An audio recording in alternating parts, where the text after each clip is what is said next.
Welcome to The Appreciationist. My name is Peter Hartman. I'm your host for tonight, and I'm joined by my three lovely co-hosts, Beatty, Samantha, and Val. How are you guys doing? Good, you? Hello. Hi. Excellent. Thank you guys for joining us today. We have an interesting show. Right off the top, just before we get into it, I just want to express to everyone out there that our hearts and our warm wishes go out to everybody who was affected by the tragedy that happened in Paris. I don't think there's anybody out there who doesn't know what's going on. I just wanted to mention en Beirut the day before. The day before, right. Absolutely.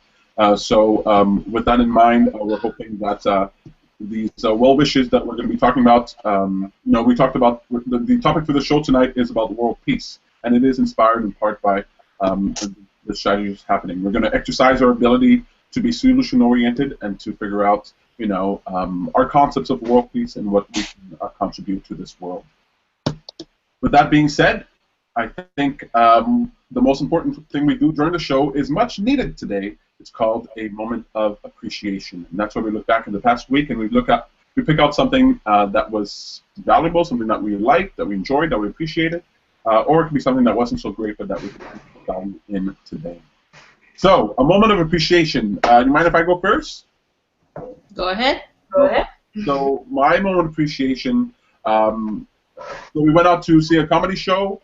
We had a meetup at the John Doe Bar. It was my first meetup in a bar, and I'm glad it went so well. We had a great turnout. But Tom was performing a comedy upstairs at the Comedy Works, and a group of us went up there. So I want to thank Mary, I want to thank Sarah, I want to thank Sam and Samantha for coming out and supporting Tom. And he won that night, so he gets to come back the next week, and if he wins 3 times in a row, then he can perform on the weekend. So I know that it put a big smile on Tom's face. It made me feel so happy, and it really helps when people come out and support what we're doing. Also, the little one here, the 11-year-old here, she made banana bread, apple pie, and cheesecake brownies, and they were all like pretty delicious. So I was like very happy about that. And I'm trying to rope her into making some stuff for our event. So that put me in a good mood. Banana bread with pecans, which I never had before. Anyway, that's actually part of my what's for dinner. But anyway, what about you guys? One word of appreciation? Sure. Yeah. So my moment of appreciation is the event that you did, Infinity, the last, I don't remember which day it was. So I arrived at Infinity. I arrived a little bit late. But when I got there, I saw this big setup. Peter brought all of his lights to, it almost looked like we were in a video shoot. So he had all of his lights on him. It was super bright. It was like a beautiful setup with a library in the background. And he did that so we can get good video to put on the website. And it was just really like a good flow. The questions were deep. They were intense. And everything was like really just very inspiring, very insightful. And I was also having fun. So we're trying to be a little bit more on social media and stuff like that because we're having an event about that. And so I'm learning about these different things. And so that night I did my first Periscope video for the Law of Attraction. And so Periscope, I guess we've talked about it before, and what a great idea maybe. But Periscope is where you can, on your phone, film, and it's live. It's being shot live, and people around the world can click and see what's going on in Montreal. Like, you can click and see what's going on all over the world, even on the beaches and stuff. So I have fun with that, but I got to shoot some video, and so I felt very pleased with that event, trying these new things, and then the light and all the setup. So it was just very exciting, and it just shows like where we're headed, and I can see myself getting very excited about doing more and more of this social media type stuff. Just before we got on today, I posted on Twitter that we're going to be live, and so it's exciting to me. I have fun with that, so that's fine. Fun. Yeah, it's part of what we're going to be talking at Prosper, right? We want to let people know that we are going to be becoming more social. It's not enough to just let people teach people how to be social. We got to give them a reason to interact with us online, and it's super fun to just be able to pop in and see what's going on. You did a great job there, Sam. Thanks, it's fun. I like it, so it's good. Awesome. What about you guys? Moment of appreciation? I'll go next, if that's okay. On Saturday morning, I had scheduled something that wasn't going to work. I had an appointment, and it's an appointment that I usually take my car to go there. And I had totally forgotten that I had said to my friend, I have a friend of mine who takes the car. I rent it to her once in a while, and she had the car for that day. And I had had such a busy week that I had totally forgotten, even though it looked very clear on my agenda that there was kind of a conflict, but somehow my brain just didn't register. And when I woke up on Saturday morning, my brain was, I guess, clearer. And it was like, Val, that's not working. So it's, anyway, so I said, okay, well, so either I cancel it and I decided to go with or. I said, or I can take the metro and walk there, or I can take the metro and the bus. And I wouldn't have thought of it, honestly. Usually I would have just said, okay, no, I usually go with my car, habits. But because of everything that we're doing with the group, and then, how I'm just influenced by you guys all the time, I said, well, what can I do with this? How can I turn it into something different, and let's make it a different experience? So I was ready to actually take the metro and walk there, or take the bus, not walk because I don't think I would have had time. And I told my friend, who usually takes the car, and she said, well, when do you need to go? She said, don't worry, come pick me up, I'll take you there, and then I'll do my stuff. That's not a problem. So that was so sweet of her to do that. And it worked out so well, and it was just so easy. But just the idea of just, making it different, saying, like, being ready to do something different about this whole thing, I was really proud of myself. And so I have to thank you guys for this, because it's fun to say, oh, well, maybe I'll walk, So it was a fun moment. Very cool. I like that. Oh, that sound. I like that. That's really cool. It's funny when those opportunities come about. But just changing your habits, changing your frame of mind, a really cool exercise, and sometimes it works out very well. Really cool. Great job, Val. How about you, Beatty? You got a moment of appreciation for us? Yeah. Today we had a company lunch. We went for sushi. It was lunch special, and we had all you can eat. It was great. And we chat and spent about an hour and a half at lunch. And then tomorrow and the day after, my boss will be gone. So after this week, I will be on vacation for 2 weeks. And I started organizing my trip back to China to see my parents. Really cool. Awesome. Oh, cool. When you say buffet, I was thinking about all-I-can-eat sushi. I bet Sam is thinking about that now, too. They're all over the place downtown. Very cool. Well, that's really nice. That's really cool. So you're going to China, buffet.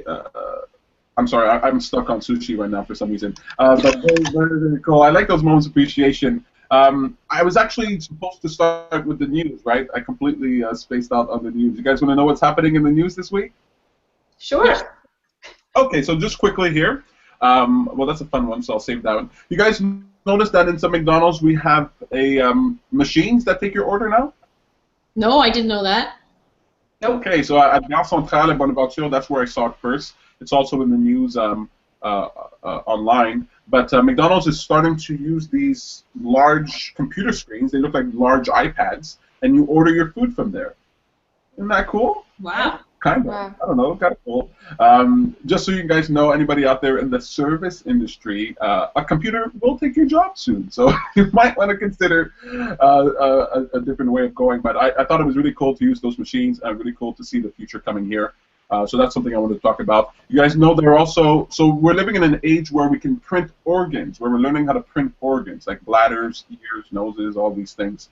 And now we can grow bones from your own cells. So before it used to be that they have to take a bone from another part of your body and then transplant that into another part that is needed, or they would take it from a cadaver and that would increase your likelihood of disease. And now they can grow your bones from your own cells. So go out there skiing, go skateboarding, and break those bones. They can fix them now.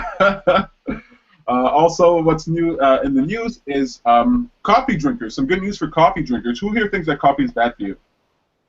I have no opinion on that. It can be. It can be, but it's not really. Well, I know this. If you load it with sugar, maybe I have no idea. But they did this study, and it turns out that coffee drinkers, people who drink 3 cups or less a day, and who don't smoke, sorry smokers, actually have a 12 to 15% lower death rates. So they die at lesser rates. There's a type of acid inside coffee that actually promotes health in you. And so I used to poo-poo coffee drinkers, and now I gotta reevaluate that. There you go. No more poo-pooing me. No more poo-pooing. I think there's antioxidants in coffee as well. I think that's one of the big ones. Yeah. I think that's what the lie that coffee drinkers tell themselves so they feel better about it. You know, I say that about wine. No, you might very well be right about that. October, hottest October in Canada. October? Yeah, Oh, this month is the hottest October we're in we've had. November right now. November's going to look the same. I'm sorry, the last month, but November is on track. In fact, we're having the hottest year so far, so we're beating all the records. I don't know if that's good news or bad news. It's kind of good news. It's kind of good news. It's nice and warm. Two last things. Congress has just approved for the United States for companies to go to asteroids in space and mine them for their materials and bring them back to Earth. And if they mine it, then it's there. Do you guys think that's fair? I don't know. Part of me believes that if it's in space, it belongs to everybody. You know, like how can we go and like collect that? How is that asteroid yours? But now we're able to do that. We're able to get minerals from asteroids. What do you guys think about that? Or maybe some extraterrestrials are not going to be so happy about that. We might fight them for that. What is it that we want from asteroids? What minerals? Like, what is it for? Well, all the minerals that are found on Earth can be found in asteroids, or at least a lot of them, because we got a lot of our stuff because asteroids pounded into the Earth, right? The Earth was formed by a bunch of asteroids pounding into it. So you can go to asteroid and mine for iron, mine for ore. You can mine for minerals. You can also go to ice asteroids and mine it for water. And I don't know how I feel about... See, all the water that's on Earth now is all the water that's been on Earth for a while, and I kind of feel iffy about taking like huge chunks of ice from space and bringing them back to Earth. It all sounds like the beginning of one of those alien movies. I mean, something's gonna happen. Well, in order for us to move from the level of civilization that we have now to a higher level, we are going to have to start interacting with celestial bodies, and we probably won't do it so great at first, but hopefully it'll teach us more what to do. And I say if they can get their stuff from space and not dig up the Earth so much, maybe that could be a real help. But it is kind of like a movie. And speaking about movies, my last news item, have you guys seen that there's a documentary on Netflix? It's new. It's Back in Time. It's a documentary about Back to the Future. And I never knew there was a whole industry about Back to the Future. People making their whole lives with the cars, singing songs, doing events, all kinds of things with Back to the Future. So if you're ever interested in something like that, I definitely suggest you check it out. I liked it just because people are making a living off of doing something I never ever thought was possible, and so it's kind of cool. But that's it for the news today. Letting you know in our segment, what a great idea. I want to let you guys know about a website called freelancer.com. Freelancer.com. Have you guys ever heard of it? Nope. Freelancer.com allows you to hire someone or to apply for work, okay? And it's broad categories, a ton of things. If you need a logo done, a website done, if you want to offer your time to do translation or whatever it is, you can just go to this website. There are all kinds of jobs out there, and you can use it. So for anybody who's looking to get some work done, and if you don't have the skills to do it, you can go to freelancer.com, you set the price that you want, and somebody out there is willing to do it for you. I thought it was pretty cool. We're getting our Law of Attraction cards done that way. We're getting a new Law of Attraction logo done that way. I just thought it might be cool to let you guys know. Pretty cool idea. Okay, you guys. Today we are talking about world peace, okay? Where should I start? I asked the 11-year-old here, hey, we're talking about world peace today. Well, how would you help world peace? How would you solve for that problem? You guys know what she said? She says that we have to understand that other people sometimes think they're doing the right thing when they do something wrong. And then she added that by saying, and sometimes you have to teach them, but in a tricky way. I was like, that's pretty smart. Like, she's recognizing that people have their own points of views, and if you want to change their mind, sometimes it's up to you to be more creative with how you can teach somebody to understand someone else. It sounds like you're starting to influence her a little bit by being there. I'm pretty sure that came. That sounds like Peter. Well, look, I don't even remember talking to her about the subject. It came from her head. I don't know what she's getting from Tom, her mom, whatever it is. I mean, her mother is an advocate. She's an advocate for sex workers, and so I'm definitely that one. I don't think comes from here. That one comes from her. I was really proud. I couldn't believe it because honestly, when I think about world peace, I think the greatest thing that we need in order to improve the world. I don't know if we'll get to a peaceful world, but to improve the world is education, right? Understanding. Yeah. Exactly, understanding. And there's education in school, but there's all kinds of education when in terms of experience. So what about you guys? When you think about world peace, first of all, do you think world peace is possible? Let's start there. Well, in theory, I think that everything is possible. So that's just my way of thinking. So that's one thing. Sure. But honestly, I have a hard time imagining it because I mean we're talking world peace, like the whole world at peace all the time. Or for an extended period of time, I have a hard time imagining it. But so that's one thing. The second thing is I thought about it a lot with the events on Friday in France, and for me, I find that the best way or my way of helping with world peace is just to meditate and feel peace as much as I can. And if the events, that happen, it's of course due to, as you were saying, like misunderstanding or people not understanding each other or not being tolerant of each other. Well, then how can I be more tolerant and how can I understand people more? Which doesn't mean that I have to understand everybody because it's probably impossible. But the people that I do understand, and so then focus on that more and really feel it and be really grateful that I get to understand somebody else's point of view. So I think that's my way of doing it. Yeah, I really like that. First of all, I love the idea that, of course, we're starting with the assumption that even though it seems unlikely, that it is a possibility. I mean, if you want to get to world peace or even get close to it, the first thing is to assume that it's possible, right? There are a lot of people walking around going, no, it's not possible, let's just be the best at war. So I really like that. So that's really cool. Baby, what do you think? Do you think world peace is possible? Well, I think as long as there are countries and governments and armies, it's not really possible because governments and they're very political, and what they're doing is basically a couple of people who's in power trying to use the situation to take advantage of the situation and do things to their own benefit or to the benefit of their own groups. So that's how people in power normally how they think. So, but I would try to understand other people if I can. That's the only thing I can do. And hopefully other people can try to understand each other and not to just use force as a solution. But I don't see that happening everywhere on everyone. So. That's right. It happens sometimes in some places, and that can give us a warm heart. But it does seem that unless we get away from this idea of profit being the main motivation, right?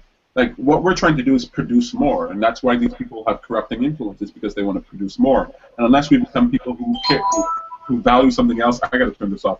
Unless we become people who value something else beyond profit, it might be very difficult. But I get what you're saying. We have an inherent. The system that we live in is flawed to begin with.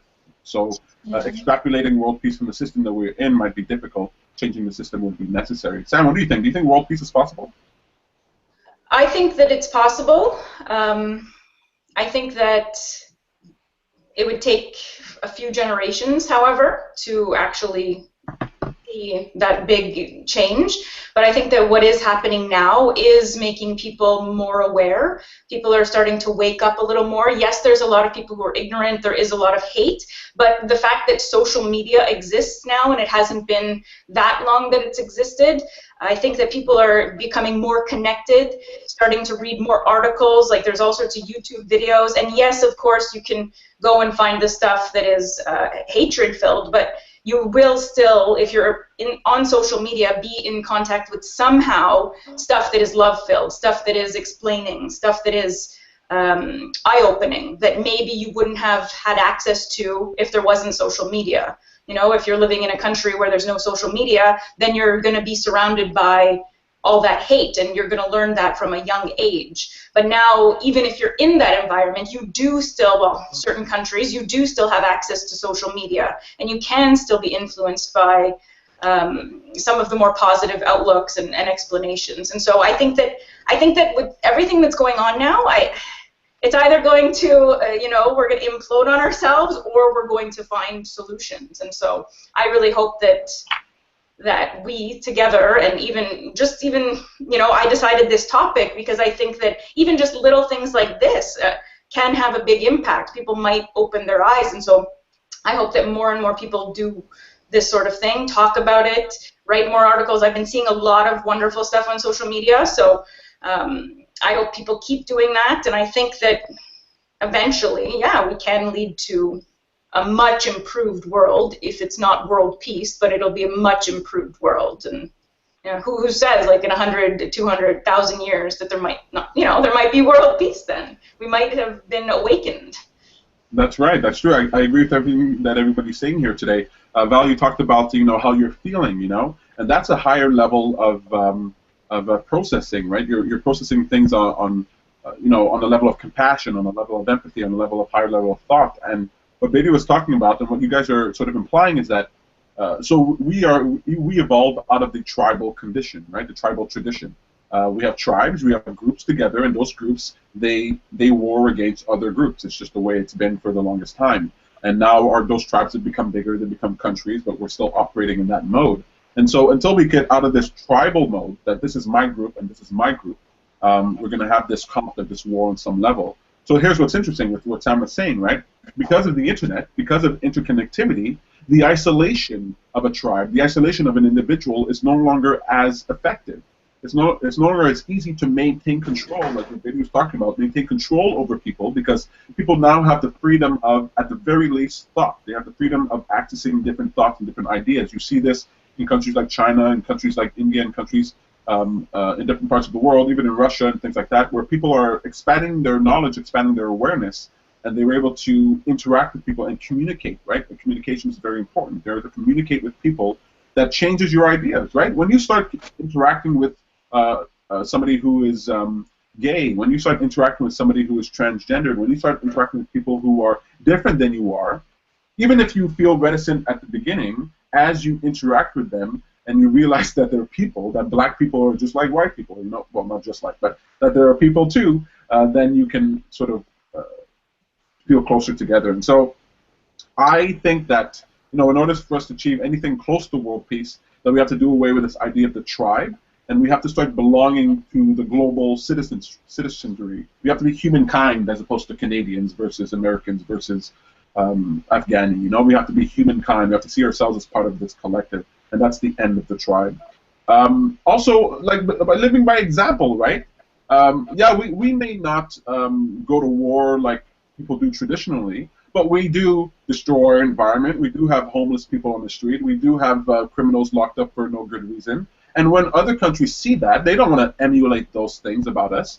When we get up on our high horse about how other people should behave, and yet we're destroying the environment because we need paper towel, well, then we don't want to copy us. But let's say we get our house in order, then I think we become a more attractive proposition. Then anybody who's thinking in that society will be like, well, they are taking care of their people. What they're doing is evidence of their, you know, morality, of their values. And so now we want to copy them. You know, the United States does a lot of good things, but I don't want us to copy them because they do a lot of horrible things. And so if they can get that in order, then they can actually be the true example. It's not enough to be like, oh, we don't use chemical weapons, and we don't bomb people, and we don't do these things, when you do all these other horrible things. And so part of what I think is to get that in order.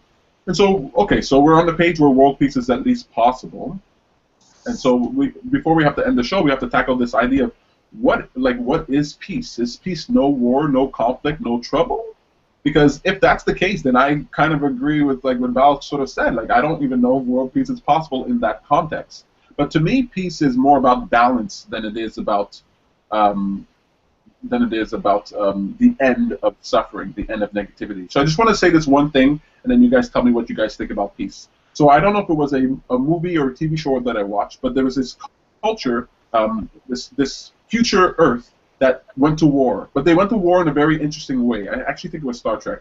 What they did is that one side had a computer, the other side had a computer, and they simulated their societies in the computer.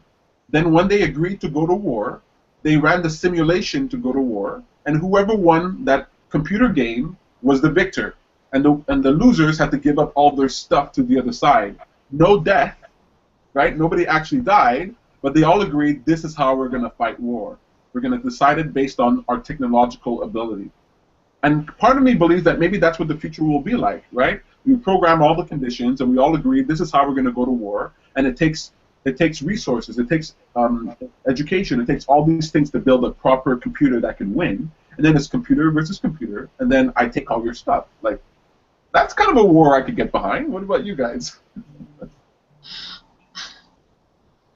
That would be great. That will just make people don't want to kill human beings. I mean, that's good, right? Yeah, I think so. I think that's what the future is going to be like. I think we're going to still have war, but from our perspective, it will look like peace because there won't be killing, there won't be nuclear bombs, there won't be guns. You know, there'll be war of like ideas, and there will be war of thoughts and of personalities. So instead of training armies and soldiers, they're gonna train the gamers. Yeah, exactly. You know, let the gamers go to war. You know? Let them fight in virtual reality, and then let us make our decisions that way. So, what does peace look like? Like, if you could describe a world with peace, what would that look like to you? I think it requires kind of higher intelligence or awareness to try to understand everyone's perspective and make a judgment that's fair to everyone, but it's not easy to do. I get that, and right? No one can really do everything very fairly on all situations. There is always a standing point for everyone. It's just, I don't know. I like that. I like that. Actually, you tap on a very good thing. So maybe part of what peace is like is the end of the idea of fairness. Because if we have to understand everybody and we can't, and that's the only way we get peace, then we're not going to get peace. But if we can get peace and not understand everybody, right? This idea of fairness, I don't know. I'm just picking up what you're saying there. Higher intelligence, I agree. What about you guys? I think because a lot of it's about money and resources, so change in perspective, people not feeling a lack, feeling desperate, people trying to help one another and realizing that helping each other helps them.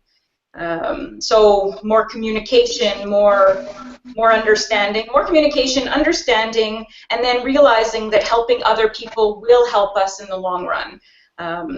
And then, yes, changing mindset, like with Val saying, like meditating, becoming more in tune with ourselves. What Beatty's saying, being aware. People who are more aware, people who are more intelligent are not greedy like that. They don't feel this lack of, and so I need to steal from you to get what I need. So I suppose, you know, with everything that we're saying, all of it together will create results. It will create an environment where we're not just wanting, where we're actually sharing and helping and seeing the improvements. And I mean, yes, there'll be conflicts, but it'll be a lot less, like you're saying. There won't be the death. There'll be like conflicts, and then, okay, let's find solutions. There can be teams of people who discuss it, and maybe there can be something where everybody's involved in a big discussion online, you know, like everybody, you know, voting, like everybody gets their input. And so I think everything that we're saying all together can create a much happier world. I really like that. You tap on a very good point there, right? Once we achieve a level of prosperity and abundance for all, then the reasons for conflict will be diminished, right? And so one of the things that I'm waiting to be created is a completely renewable energy source, right? When energy is free for everyone, which is the major motivation for war, besides religion, it's getting oil, getting fuel, then when energy is free for all, and the only way we're going to get that is if we collaborate and share our understanding and work together, when energy is available for all, and people have food to eat, and people have medicine, and diseases are cured, then even though we might have the temptation to go to war, it'll be harder to like convince rational thinking people to do it, right? Because they'll recognize the value of collaboration, and they will be living in a world where they experience the benefit of collaboration, right? I really like what you were saying there. You're hitting the nail right on the head. Now, what about you? What would peace look like? Well, I'll keep going with the idea that we have here. So, as I was saying, peace would start with each individual. So if you're more at peace, as Sam was saying, then you're in a better place, and then you don't feel, I think, the lack of, because you're full, you're fulfilled just on your own. So then, of course, the collaboration and helping each other is like it's fun. It's actually that's almost like instinct, because you're full, so you want to share. So that's one thing, and I think that. I would hope that it would be a world where difference is actually valued. So then instead of, because in your game you were like, okay, I win, I get your stuff. Do we still have to, does it have to still be the reward that you get to steal stuff, you get to take somebody else's stuff? Like, there's no way that somebody can feel good about that, even if there was no war, really. So, but if what is valued is totally different, if it's not stuff or power or anything like that, or if we look at something different as being power, so the difference is actually what would be power or what would be precious, because then we all, as you say yourself, like when there's a conflict or when there's something negative, then it has value, it has a lot of value, sometimes even more value than when everything is okay. So if there's conflict or difference and something that makes us think, that is a challenge. So then if it's valued, if we look at it as, oh, okay, well, this is great because it's going to make us grow. It's going to push us further.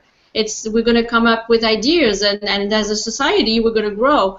Then if we look at it that way, I think it's I don't know, I think it'd be fun, and it'll be a different perspective, and I think it's not harmony necessarily, because we don't want harmony. We want, high and lows so that we can grow. But anyway.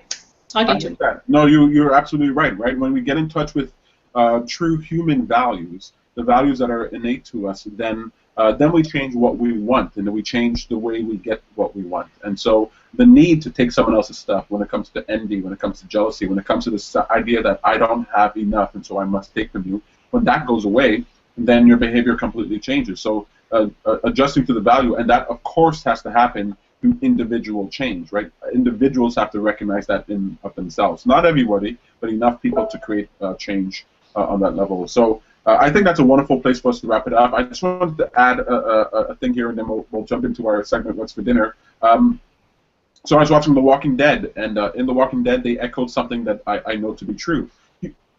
We get into this argument sometimes. I wanted to ask you, are human beings in their nature warlike?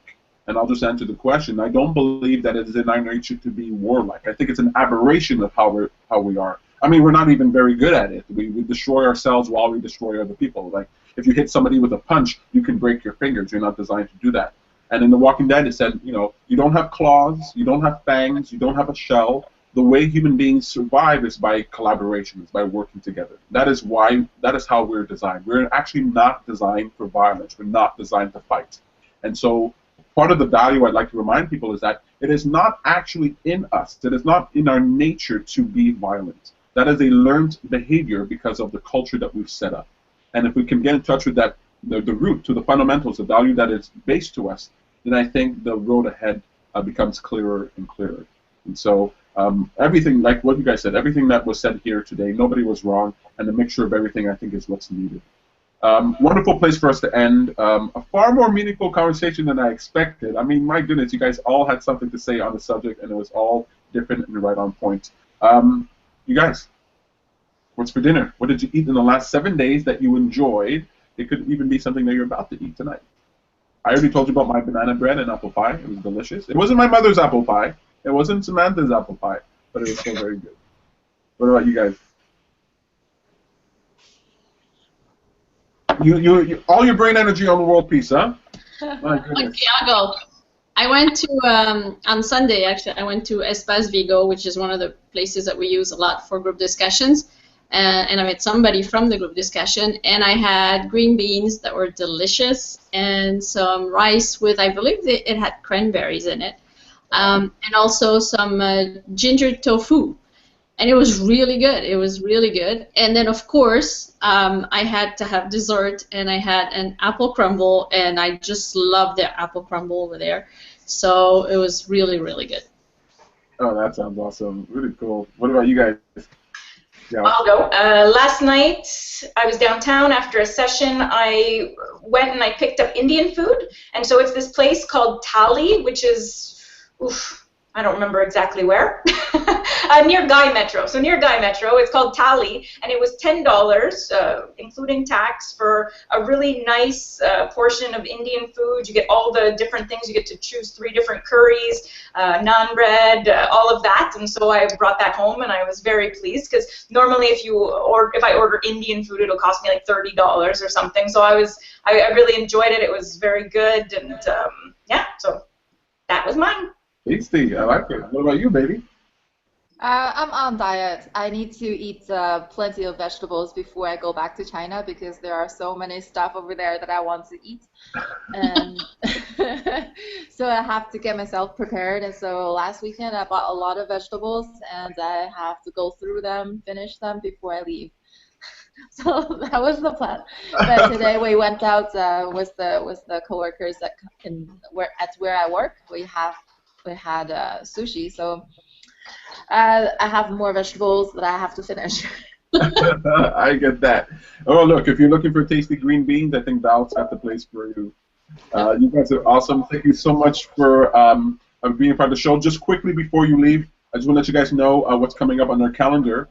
We have our event this weekend. It's called Prosper, Accessing Abundance and an Opportunity. We have Elvira Alinzanova, who will be giving her first talk about the mindset of prosperity. I'm going to be talking about all the websites and all the tools out there, the resources that are available to you. And then Tom will be doing a very cool workshop teaching people how to use social media, why you would use social media, and the value in that. That's all I want to promote right now. Oh, I'm also going to be emceeing an event this weekend on Saturday for the Quebec Animal Rescuer of the Year Award. So they're going to be honoring all the animal rescuers. Tom and I are going to be performing comedy, 5 minutes each, and I'll be emceeing that. So that'll be a lot of fun. Sam? Valérie, est-ce que tu veux dire qu'est-ce que tu fais demain soir? Oui, demain, il y a un meet-up sur, et le thème, c'est se choisir. Qu'est-ce que ça veut dire? Comment est-ce qu'on fait pour se choisir plus souvent? Donc, c'est ça, une discussion là-dessus demain soir. Il y a encore de la place. Venez vous joindre à nous. Good. And they're speaking in French because it's a French one, right? That one's French. Yes. Okay, cool. So for my stuff on Self-Discovery Montreal, I also have a meetup tomorrow about inspiration and motivation. It's group life coaching.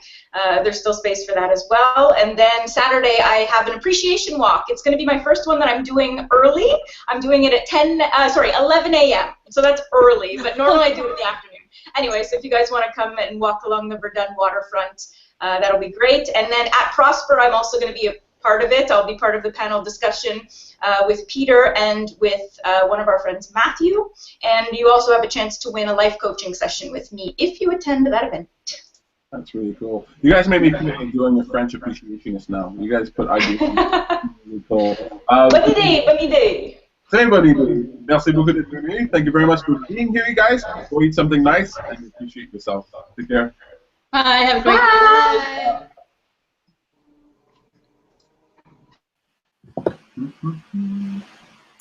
Well, that's it for us today. Big changes coming for the Law of Attraction for the Appreciationist in the new year. We're looking for a soundtrack. We're going to be changing the format of the show a little bit. I want to make it interesting for you. And now I got it in my head that we got to do it bilingual, or we got to do a French version of it during the week. I don't know. These ideas are swimming in my head. Again, warm wishes, and our heartfelt. Our heart is out to all those who are affected by the tragedy, and I can imagine that most of us are. But our hearts and minds are out there with you guys. Stay strong. Peace is coming, and we just have to make it. Take care, you guys.